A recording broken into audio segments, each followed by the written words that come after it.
name is Amber, and I want you to picture this. Your brother showing up at your door with 3 screaming kids, expecting you to drop everything and babysit while he parties. Except this time, a complete stranger opens the door instead of you. The panic in his eyes was worth 10 years of stolen Halloween. Before we dive into this wild story, I'm curious, where are you watching from right now, and what time is it for you? Comment down below. If you've ever had family members who thought they owned your time, this story is going to resonate deep. Hit that like button if you believe some people need to learn boundaries the hard way, and subscribe because this kind of family justice deserves an audience. For as long as I can remember, Halloween was my holiday. As a teenager, it was pure magic. The crisp October air, the thrill of choosing the perfect costume, the freedom of running through neighborhoods with friends until our feet hurt and our candy bags overflowed. Halloween represented everything I loved about being young and wild and free. But somewhere in my early 20s, Halloween stopped belonging to me.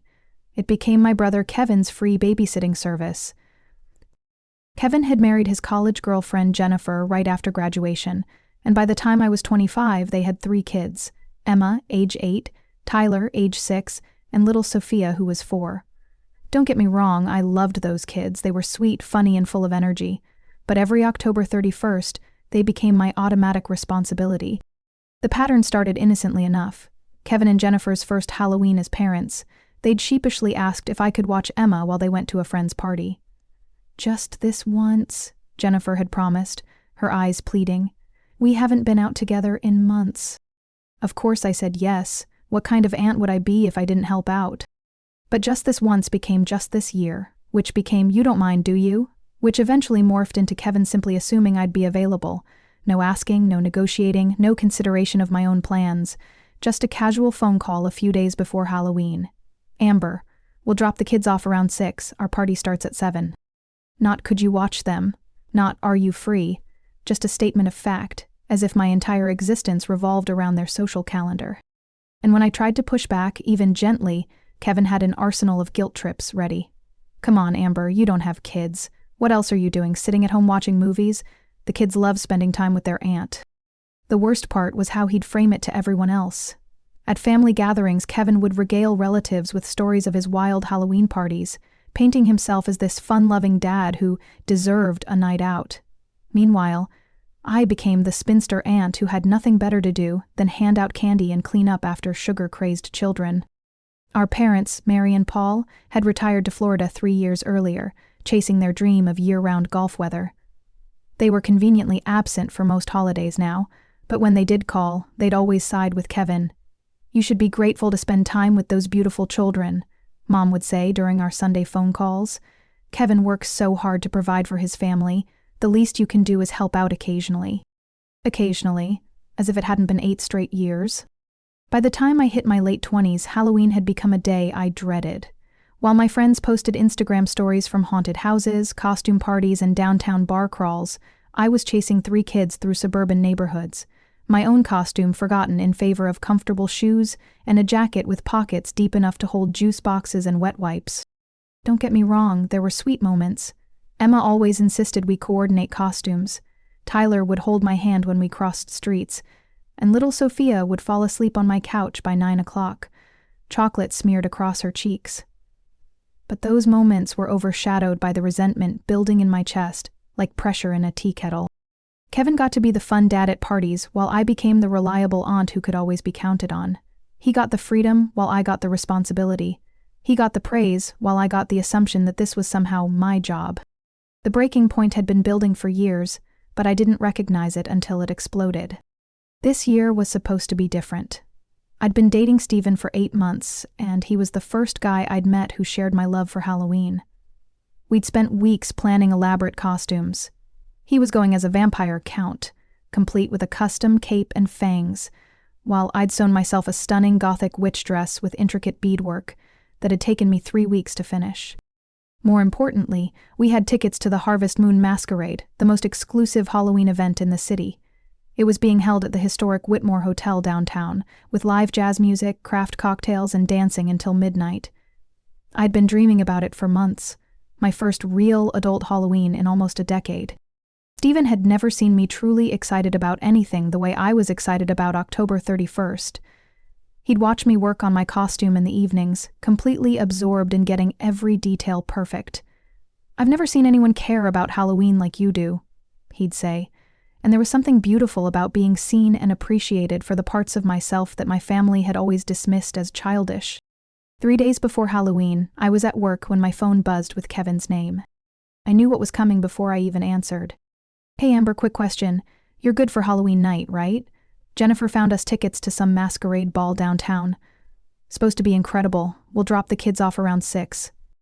My heart sank into my stomach. "Kevin, I actually have plans this year. I'm sorry, but I can't watch the kids." There was a pause, then a laugh. Not a kind laugh, a dismissive one. "Plans? You? Come on, Amber, don't be dramatic, it's just one night." "It's not just one night," I said, my voice shakier than I wanted it to be. "It's been 8 years of nights. I have a boyfriend now, and we have tickets to—" "A boyfriend?" Kevin interrupted, and I could practically hear him rolling his eyes. "So bring him along. Kids love meeting new people. Problem solved." "That's not the point, Kevin. I made plans. Real plans with tickets and reservations and—" "Look, Amber, I get that you think you're busy or whatever, but this is family. Jennifer already bought a dress. We told people we'd be there. You can't just bail on us now." The entitlement in his voice made my hands shake. "I'm not bailing on you. You never asked me in the first place. You just assumed I'd be available." "Because you always are available," he said, his tone turning sharp. "It's not like you have kids of your own to worry about, and honestly, the kids prefer spending Halloween with you anyway. You make a bigger deal out of it than Jennifer and I do." That hit like a slap. He was using my love for Halloween, my love for his children, as a weapon against me.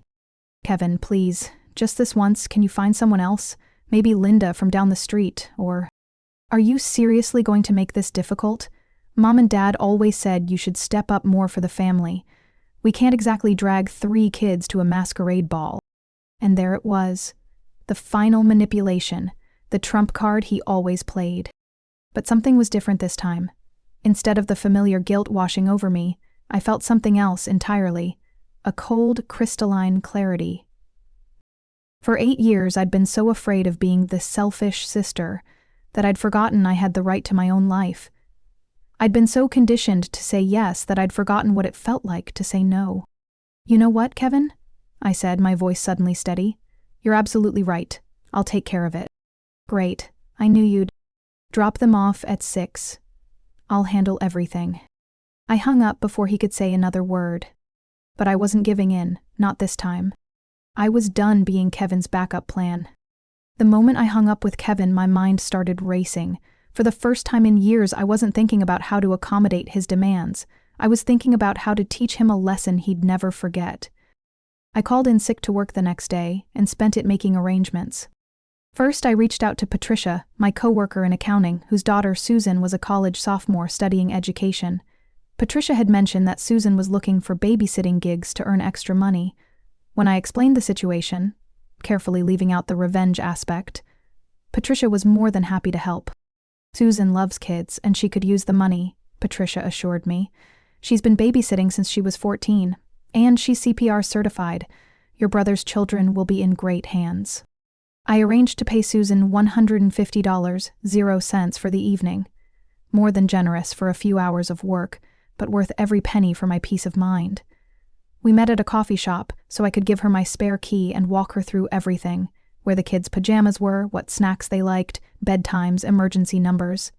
Susan was enthusiastic and responsible, asking all the right questions and taking detailed notes. "Just to be clear," I told her, "my brother doesn't know you're coming. He thinks I'll be there. When he arrives, introduce yourself as the babysitter I hired. If he refuses to leave the kids with you, that's his choice. He can take them with him or cancel his plans, but under no circumstances should you feel pressured to take them if he says no." Susan nodded, her expression serious. "Got it. And you'll be at that masquerade thing?" "That's the plan," I said, feeling giddy with anticipation. Next, I booked Stephen and me a hotel room downtown, just a few blocks from the Whitmore Hotel where the masquerade was being held. We'd stay the night, order room service for breakfast, and make a whole romantic weekend out of it. I spent Halloween Day getting ready like it was my wedding day, I took a long bath with lavender oils, did my makeup with painstaking precision, and carefully arranged my hair in an elaborate updo that complemented my witch costume. When I slipped into the gothic dress I'd spent weeks perfecting, I barely recognized myself in the mirror. I looked powerful. I looked free. Stephen picked me up at 4 o'clock, his vampire costume making him look dangerously handsome. "You look incredible," he breathed when he saw me. "Are you ready for this?" "More ready than I've been for anything in my entire life," I replied. We drove downtown, checked into our hotel, and had dinner at a romantic little bistro before heading to the masquerade. With every passing hour, my phone stayed blissfully silent. No desperate calls from Kevin, no guilt trips from Jennifer, no emergency texts about meltdowns or accidents. Just freedom. At exactly 6 o'clock, while Stephen and I were sipping champagne in our hotel room and putting the finishing touches on our costumes, Kevin was knocking on my apartment door, with 3 tired, sugar-seeking kids in tow. But instead of finding his reliable sister ready to sacrifice another Halloween, he found Susan. I wish I could have seen Kevin's face when Susan opened my apartment door. According to Susan, who texted me updates throughout the evening, the conversation went something like this. "Hi. You must be Kevin. I'm Susan, the babysitter Amber hired for tonight." Kevin apparently stood there for a full 10 seconds, his brain trying to process what he was seeing. Emma, Tyler, and Sophia were tugging on his hands, excited to start trick-or-treating, while he stared at this cheerful stranger in disbelief. "Where's Amber?" he finally managed. "She had plans tonight, so she hired me to watch the kids. She left detailed instructions and my contact information. You can drop them off with me, or if you're not comfortable with that, you can take them with you to your party." "This is ridiculous," Kevin apparently muttered, pulling out his phone to call me. Of course I didn't answer. Stephen and I were at the masquerade by then, dancing to a jazz quartet while costumed couples swirled around us under crystal chandeliers. My phone was tucked safely in my purse, on silent, exactly where it belonged. Kevin tried calling 4 more times. Then he started texting. "Amber, pick up your phone. This is not fun. Where the hell are you? The kids are scared and confused." That last text almost made me feel guilty. Almost. But then I remembered 8 years of my own confusion and hurt, 8 years of being treated like I didn't matter, and I slipped my phone back into my purse. According to Susan's play-by-gay texts, Kevin stood in my hallway for 15 minutes, frantically calling Jennifer to discuss their options. They could skip the party and stay home with the kids, or they could leave 3 children with a stranger, or they chose the worst possible option. Kevin loaded the kids back into his car and drove to the Whitmore Hotel, determined to make the masquerade work with 3 tired, cranky children in tow. Susan texted me around 8 o'clock. "He took them with him. Can't believe it. Enjoy your party." And oh, did I ever. The Harvest Moon Masquerade was everything I'd dreamed it would be. The historic hotel ballroom had been transformed into a gothic wonderland, with elegant black and gold decorations, hundreds of candles, and costumed guests who looked like they'd stepped out of a romantic period drama. Stephen and I danced until my feet hurt, sampled decadent desserts, and took photos in front of an ornate mirror that made us look like characters in a fairy tale. For the first time in years, I felt like myself again.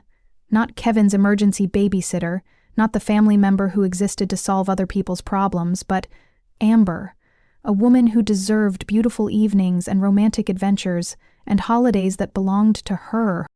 Meanwhile, across town at the same hotel, Kevin's evening was imploding spectacularly.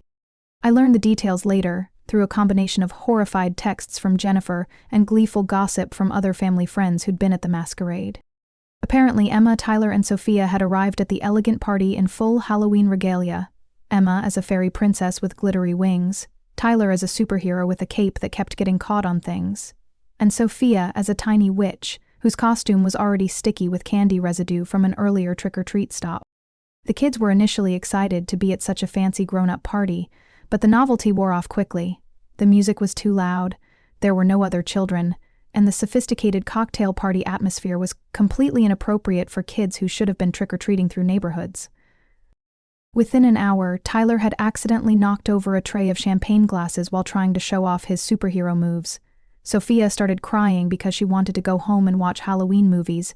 Emma got into an argument with another guest who told her that her costume was too childish for such an elegant event. By 9 o'clock, all 3 kids were having simultaneous meltdowns in the hotel bathroom while Jennifer desperately tried to calm them down, and Kevin stood in the hallway making angry phone calls to me that I continued to ignore. The final straw came when Tyler threw up all over the marble floor of the hotel lobby, a combination of too much excitement, rich party food, and the stress of being dragged to an adult event when he should have been home in his pajamas. Hotel security asked them to leave. Kevin and Jennifer, dressed in their expensive masquerade costumes, had to carry 3 sobbing children through the hotel lobby while other guests stared and whispered. Their romantic evening was over before 10 o'clock, and they hadn't even made it to the main ballroom where Stephen and I were having the time of our lives. The next morning, my phone exploded. Kevin called at 7 a.m., his voice hoarse with fury. "Amber, what the hell was that? You humiliated us. Jennifer is crying, the kids are traumatized, and we looked like idiots in front of everyone we know." "Good morning to you too, Kevin," I said calmly, sipping coffee in my hotel room while Stephen slept peacefully beside me. "Don't you dare act casual about this. You knew we had plans. You knew how important this party was to us." "I knew how important it was to you," I corrected, "just like my plans were important to me. The difference is, I hired a qualified babysitter and gave you options. You chose to drag 3 children to an adult party instead of accepting help or staying home." "That babysitter was a stranger. We couldn't leave our kids with some random girl." "Her name is Susan, and she's more qualified to watch children than I ever was. She's studying education, she's CPR certified, and she had references. But you were so angry at losing control of the situation that you made a terrible decision."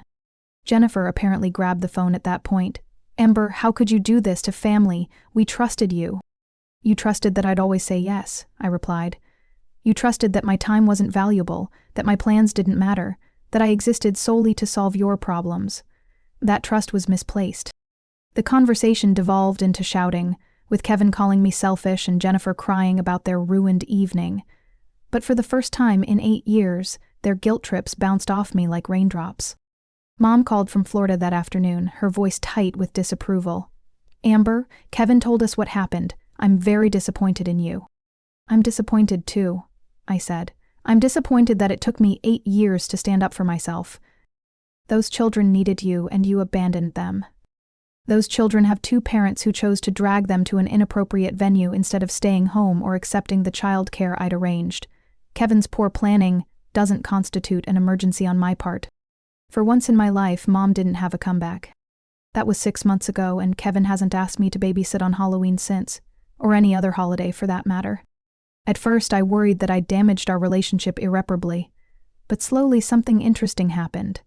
Without the automatic assumption that I'd always be available, Kevin started actually asking for favors instead of demanding them. When he needed help, he offered to pay me, or return the favor somehow. Our interactions became more respectful, more balanced. Jennifer told me later that the whole experience had been a wake-up call for them. They'd realized how much they'd been taking advantage of my kindness, and how their own children had suffered because of their poor decision-making that night. This Halloween, Stephen and I are hosting our own party. We've invited friends, decorated our apartment with elaborate Halloween displays, and planned costume contests and horror movie marathons.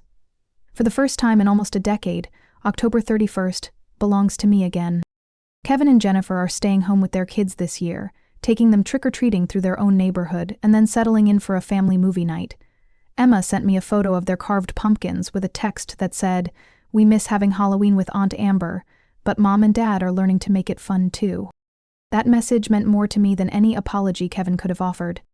Sometimes the most powerful revenge isn't dramatic or explosive. Sometimes it's simply refusing to be taken for granted anymore. It's recognizing that your time has value, that your happiness matters, and that saying no to one thing means saying yes to something better.